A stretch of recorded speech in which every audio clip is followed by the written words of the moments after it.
Namaskaram, Thousand Names and Thousand Stories, 247th name, NARAAYA NAMAH.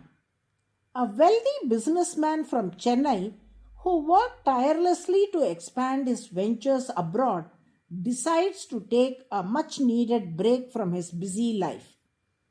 Seeking peace and solitude, he travels to Shimla to unwind at his luxurious private guest house nestled amidst the serene and snow covered hills. Upon arriving at the guest house, he is met with an unexpected surprise. The watchman, who had been tasked with safeguarding the property and was receiving a salary from the businessman, had never met his employer before. Acting either out of ignorance or financial necessity, the watchman had rented out the guest house to a group of visitors. The businessman confronts the watchman, asking, "How could you rent out my house to someone else?" However, the watchman, having never seen the owner, refuses to believe his claim. Even when the businessman presents various documents to prove ownership, the watchman dismisses them as fake.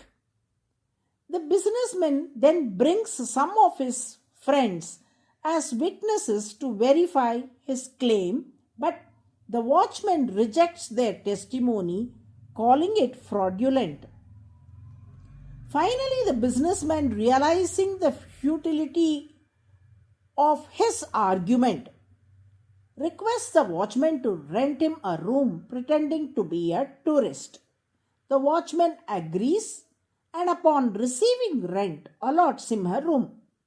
Once inside the house as a tenant, the businessman gradually establishes himself as the rightful owner.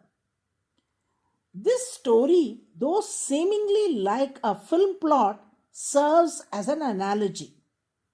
The businessman represents God. The house symbolizes our body. The watchman signifies our soul, the Jivatma.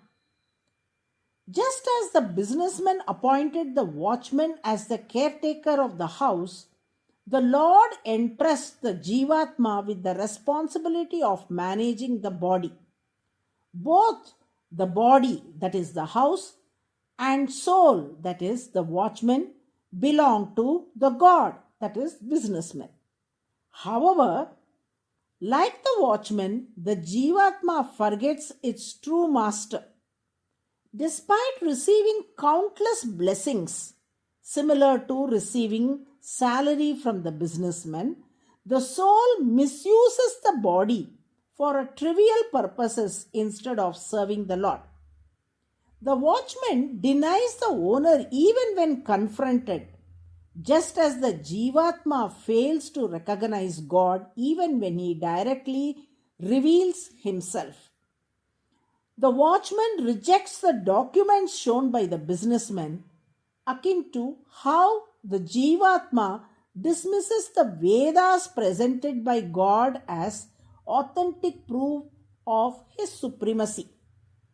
The watchman refuses to accept the businessman's witnesses, just as the Jivatma disregards the teachings of sages and scholars who interpret the Vedas.